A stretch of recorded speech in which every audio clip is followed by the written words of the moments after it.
So the Colville exhibition has these pairings. Like in each thematic moment in the exhibition, there's always a bold pairing that sets the scene. And a key pairing, which was really the first and the most influential in sort of shaping, in a way, my thinking about the whole show, was Sarah Pauli's Stories We Tell. So very early in developing the exhibition, I went and met with Sarah and sort of mapped out this idea. It was still sort of formulating in my head, but this idea of pairing Colville work with a film or Colville with a writer. Those connections sometimes are about a very direct impact. You know, Wes Anderson seeing Colville imagery and thinking about that in shaping some of the scenes and elements of Moonrise Kingdom. In other cases, it's not about a direct influence. It's just about setting up a conversation between artists exploring similar ideas. You know, Coen Brothers and Colville are like that. But I also felt strongly that Colville was an artist that kind of felt was a bit misunderstood, had been misrepresented. That the work, often this happens, you know, where an artist's work gets taken down a certain path, and then we think we know it, and then we fix it. And then you start where you just have these words that, you know, Alex Colville, maritime realist painter. And then, check.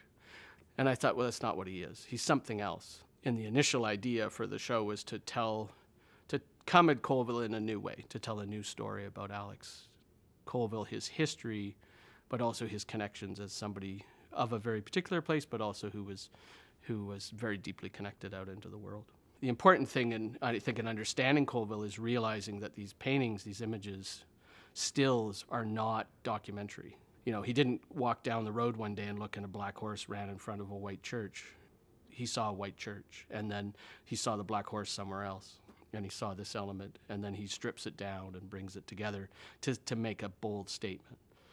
But I think you understand those better and deeper when you see those spaces where he was going and working. It makes you realize deeply, like, where the precision is and where the invention is in Colville's work. You become immersed in Colville.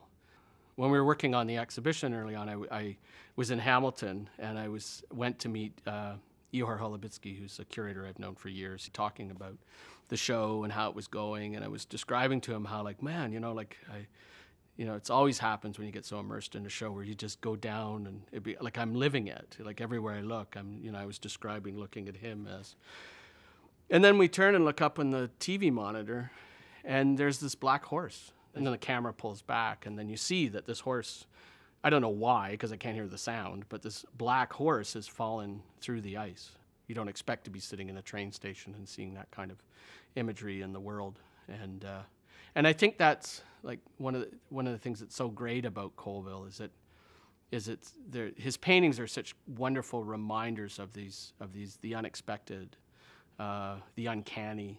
I mean, that's a mark of a really great artist, that when you spend time with the work, you see the world differently, because, like, I will never see the world without Colville as a shaper of how I see the world, and that's what great art does, right?